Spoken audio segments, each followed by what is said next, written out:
से बोलिए राधा कृष्ण भगवान की जय, सत्य सनातन धर्म की जय, एकादशी महात्म की जय।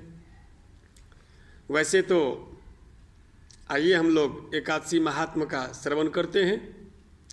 जितने भी एकादशियां हैं सबका अपना ही महत्व है, परंतु देव प्रबोधिनी एकादशी सभी एकादशी का शिरोमणि है।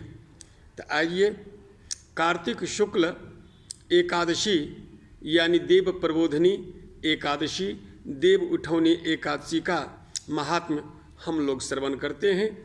नारद जी अपने पिता ब्रह्मा जी से पूछते हैं और ब्रह्मा जी कहते हैं,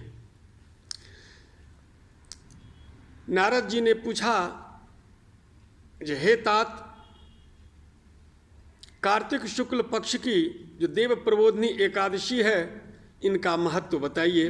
ब्रह्मा जी कहते हैं, जो अश्वमेध सहस्त्राणि वाजपेय शतानि च एकैनवोपवासेन प्रबोधिन्यां भवन्ति पूर्वजन्म सहस्रेण पापं यत्समुपार्जितं जागरेण प्रबोधिन्या दह्येतु लराशिवत्। ब्रह्मा जी कहते हैं, सहस्त्रों अश्वमेध तथा सैकड़ों वाजपेय यज्ञ का फल मात्र एक प्रबोधिनी एकादशी का व्रत करने से प्राप्त हो जाता है। जिस प्रकार अग्नि रुई के ढेर को जला देती है, उसी प्रकार हजारों जन्म यानी एक जन्म नहीं, हजारों जन्मों के पाप देव प्रबोधिनी एकादशी के जागरण से भस्म हो जाता है।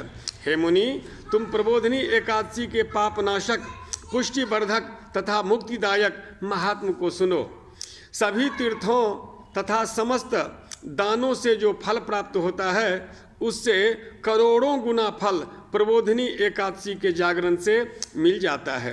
भगवान मधुसूदन किसी भी यज्ञ, दान तथा तीर्थ सेवन से संतुष्ट नहीं होते जितने कार्तिक मास में शास्त्र कथाओं से, प्रवचन से होते हैं। जो मनुष्य जागरण की रात्रि में भगवान के लिए कपूर का दीपक जलाता है, उसे करोड़ों कपिला गायों का दान का फल मिलता है। जो लोग जागरण के समय कपूर से आरती करते हैं, वे अपने 10 सहस्त्र कुलों के साथ मुक्त हो जाते हैं।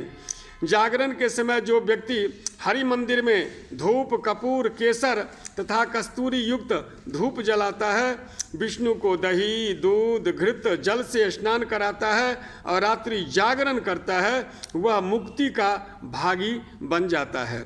जो मनुष्य देव प्रबोधिनी एकादशी के दिन दिव्य वस्त्रों का दान करता है, वह उसके सूत की संख्या के बराबर मनवंतरों तक स्वर्ग में निवास करता है। जो मनुष्य विष्णु के लिए रत्न युक्त आभूषण का दान करता है, वह कल्याण सहित सदैव विष्णु लोक में निवास करता है। जो मनुष्य शंख में जल भरकर श्री माधव को स्नान कराता है, वह सैकड़ों कपिला गायों के दान का फल प्राप्त करता है। जो व्यक्ति हृदय में विष्णु के स्वरूप, मुख में नाम, उदर में नैवेद्य और चरणोदक एवं मस्तक पर निर्माल्य धारण करता है, वह भगवान का स्वरूप ही समझना चाहिए। कार्तिक मास के शुक्ल पक्ष की एकादशी को श्रद्धा भक्ति पूर्वक श्री विष्णु को जगाना चाहिए। नृत्य, गीत, वाद्य, ऋग, मंत्र, यजु, सामवेद के गायन, वीणा, प्रणव, वादन, हारमोनियम इत्यादि पुराण का श्रवण करना चाहिए। वासुदेव कथा, स्तोत्र, पुष्प धूप, नैवेद्य तथा सुंदर दीप स्तंभ द्वारा हरि का पूजन करें और कहें, हे जगन निवास ब्रह्मा, इंद्र, रुद्र, अग्नि, कुबेर, सूर्य, चंद्रमा आदि आपके चरणों की हम वंदना करते हैं। हे प्रभो, आप मंत्र के प्रभाव से सुखपूर्वक जाग जाएं। उत्तिष्ठ उत्तिष्ठ गोविंदा, उत्तिष्ठ गरुड़ध्वजा, उत्तिष्ठ कमलाकांता, त्रैलोक्य मंगलम करो। हे प्रभो, जागिए, तीनों लोक को मंगल कीजिए। हे जगतपति, आप निद्रा को त्याग कर उठें। आपके सोने से संसार सो जाता है तथा आपके जगने से पुनः जागता है। बादलों के चले जाने पर दिशाएं निर्मल हो गई है। हे प्रभु, आप शरद ऋतु के पुष्पों को स्वीकार करें। हे विष्णु, आपके जागने पर ही सभी क्रियाएं कार्यरत होती है। क्षीर समुद्र में शयन करने वाले अनंत भगवान जब शयन करते हैं, करवटें लेते हैं, जगते हैं, उस समय वे गरुड़ वाहन भगवान व्रत रखने वालों को अभिमत फल प्रदान करते हैं।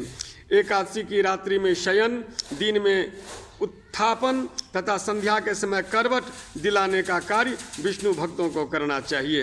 एकादशी बीतने पर द्वादशी को अरुणोदय काल में सुबह सुबह पहले उबटन तदुपरांत पंचामृत द्वारा स्नान कराना चाहिए। भगवान को गोरोचन से तिलक करें, वस्त्र पहनावें, पुष्प और कुमकुम से पूजन करें, धूप दीप नैवेद्य खीर से हवन करें।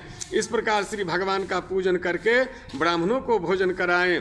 वस्त्र, आभूषण, रत्न, मीठा भोजन, कुमकुम, फल, पुष्प, गाय, अश्व आदि सामर्थ्य के अनुसार दक्षिणा देनी चाहिए।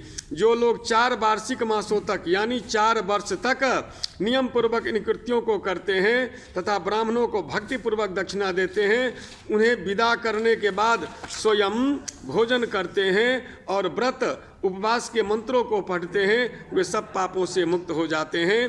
प्रार्थना करते समय यह कहना चाहिए कि हे देव, मैंने आपका जो व्रत किया है उसकी सभी त्रुटियां आपकी कृपा से पूर्णता प्राप्त हो। जागरण, गायन, वादन, नृत्य हरि को अत्यंत प्रिय है। इनके महात्म का वर्णन ब्रह्मा जी चतुर्मुख से नहीं कर सकते हैं, क्योंकि भगवान तो अनंत हैं, इसलिए अनंत भगवान का वासुदेव का पूजन करना चाहिए। चतुर्वार्षिक मासे शून्य में नापयत कथयित्वा द्विजेभ्यः दद्यात् भक्त्या सुदक्षिणाम इदं व्रतं मया देव कृतं न्यूनं तव प्रभो न्यूनं संपूर्णतां यातु तत्प्रसादात् जनार्दन। हे जनार्दन, हम मनुष्य के पास शक्ति नहीं है, तथापि जो सामर्थ्य के अनुसार जो अर्पण किया है, भक्ति भाव से अर्पण किया है, इसे स्वीकार करें, हमें मुक्त करें, हमारे परिवार को संभालें, क्योंकि सब तो आपका ही है। इस भावना से भगवान को प्रार्थना करना चाहिए। प्रेम से बोलिए एकादशी महात्म की जय।